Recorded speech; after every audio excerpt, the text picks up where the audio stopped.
Yan, good day mga kasuki.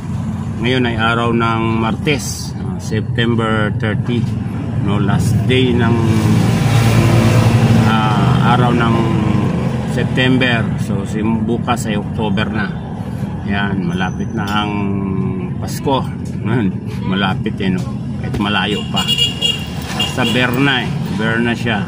So bukas October 1, ngayon ay September 30, 2025. So yun mga kasuki, no, ang content ko ngayon, ang topic ko ngayon, meron akong isang bagong kasuki, subscriber. Meron siyang papagawang relo, may papagawa siyang relo ngayon. Nagkaroon kami ng kontakan doon sa Messenger. Then ngayon nga may mga papagawa siyang relo. Malayo siya nung tinanong ko siya, taga Laguna, no? Part ng Laguna. So ngayon, yung papagawa niyang relo, pinadala niya sa akin. Pina-LBC niya, madalit sabi. So na-receive ko yung yung package kahapon. So yun, salamat sa tiwala, no? 3 relo daw ang laman nung package na yun. So andito yun mga kasuki. Ito siya. Ayan. So kahapon ko to na-receive mga kasuki, no? Ngayon hindi ko pa siya binuksan. Ngayon ko siya bubuksan. Mag-unpackaging tayo mga kasuki. Ayan, kitang-kita naman. Hindi pa natin yan binuksan. Ngayon natin siya bubuksan. Kasi sabi ko doon kay kasuki na si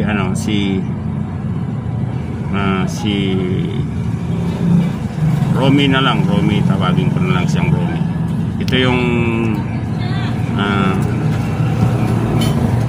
Romy nga, siya, Romy na lang, taga Laguna. So pinapackage niya yung ipapagawa niya. Ngayon natin bubuksan itong relo na to.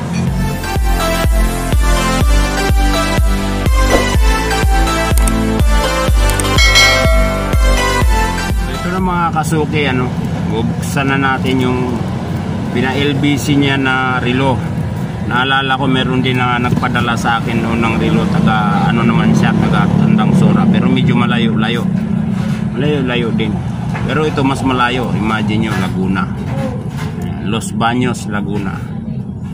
Bubuksan natin siya ngayon para makita natin yung laman ng pinadala niyang package na relo.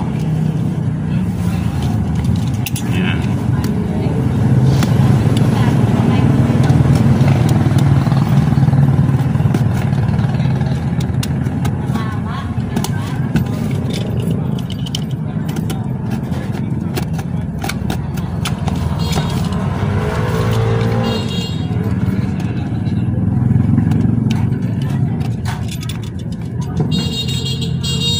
Ayan, binubuksan natin. Kitang-kita naman na naka-package pa talaga ito.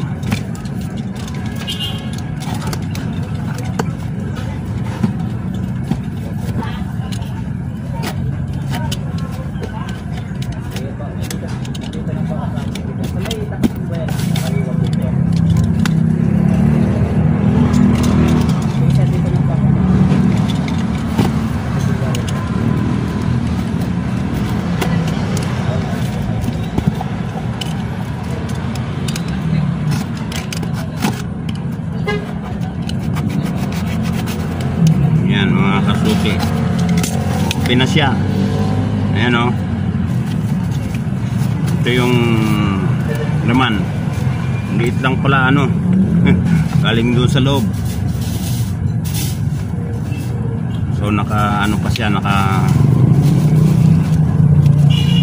bubble wrap.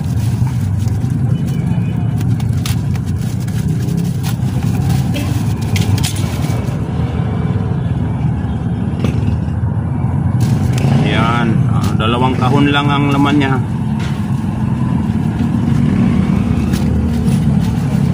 Yun, sa isang kahon, dalawang relo. Yan, kitang kita.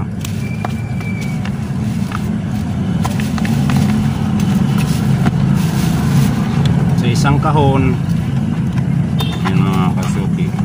Yun, isang relo. So 3 relo nga ang laman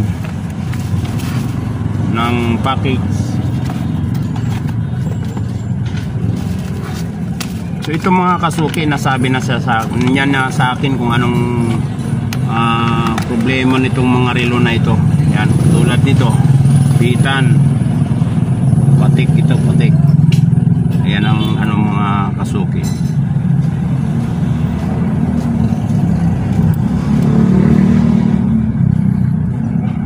Matigas buksan na.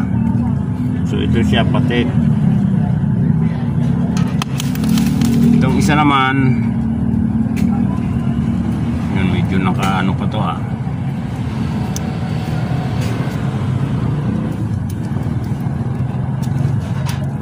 Bago pa. Ito ay tag. Yung isa naman, ayan mga kasuki.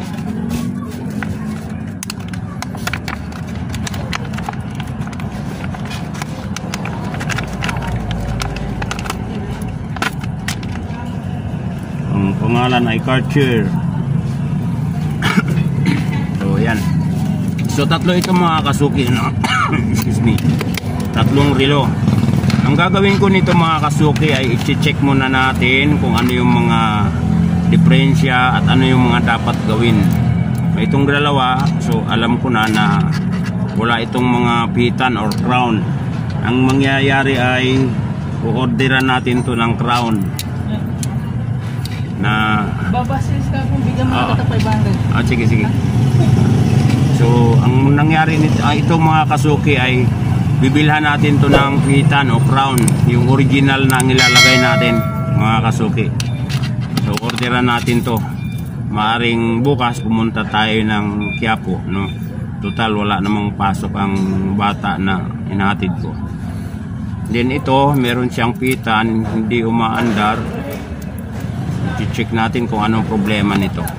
So, yan. Titingnan ko kung anong bubuksan natin, bubuksan para makita natin kung anong diferensya ng mga relo na to, mga kasuki, no? So salamat doon kay Karomi, bagong kasuki na si Karomi, na subscriber ko rin. Makikita niya o papakita natin kung ano yung mga dapat gawin at ano yung dapat ayusin dito at ano yung dapat bibilhin sa relo niya, no? So yan, ito na kasuki na Romi, ano? Yan mga kasuki, ito na yung 3 relo. So binuksan ko na. Yan, itong patik umaandar naman. Okay naman siya, oh. Kita naman natin, umaandar naman siya. Ang problema lang nito mga kasuki ay meron pa siyang stem, may naiwan pa andoon, kaya lang putol. Kumbaga hindi abot na dito, kailangan na rin palitan natin ang stem nito at saka bilan natin ng crown at saka stem, bibilhan natin yan. Ngayon ito namang Cartier umaandar din. Ayan. So ito namang Cartier ay wala talaga siyang stem, nahugot talaga yung stem, pati crown wala din. So maaring nangyari nito ay nahugot siya kasama yung stem. Yan mga kasuki, ganito kasi yan, oh. Wala tayong sample nito. Sige, tapos ito namang itong tag viewer, nung nabuksan natin, pero naobserbahan ko nakahinto siya. So ang gagawin natin ay tabi muna natin ito, no? Check natin itong battery nya. Di battery pala itong na ito, itong tag. Pero maganda siya mga kasuki, naka-plastic pa siya. Ganun din itong Cartier, naka-plastic pa rin. Papalitan natin ang battery. Check pala natin yung battery nito. Okay, mahina na. Palitan natin ng battery. Original itong ilalagay natin mga kasuki, kasi itong dating battery niya nakalagay dito ay local. So lalagyan natin siya ng Maxell. Yan. Yan mga kasuki, no. May problema pa rin. So hindi siya umaandar. Umaandar, pumitik pero huminto.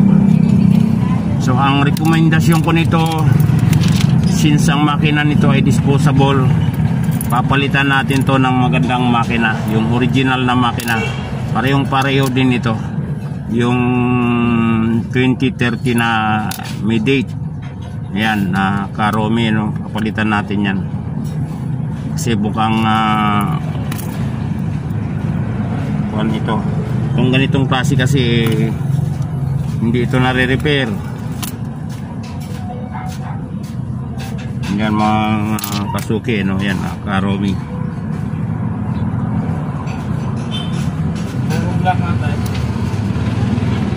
So yan, kita nyo na, kinalas natin, hindi nga siya umaandar. Bago na ang battery nito. So papalitan natin ito ng machine. Papakita ko naman sa inyo kung anong klaseng machine ang ipapalit natin. Bibilhan natin yan sa Quiapo. So ito, palit ng machine. Itong tag, ano, magandang machine ang ipapalit natin dyan, Karomi. Suking Romi. Ito, pihitan, wala yung stem at saka pihitan, bibilhan natin yan. At ito rin ganun din. So mukhang mga kondisyon naman ito. So kinakailangan kung i-kondisyon natin, i-kondisyon natin. So yan ang findings ko sa tatlong relo na ito ng mga anong dapat gawin. So mag-schedule ako pupunta ng Quiapo, maaring bukas or maaring sunod na araw.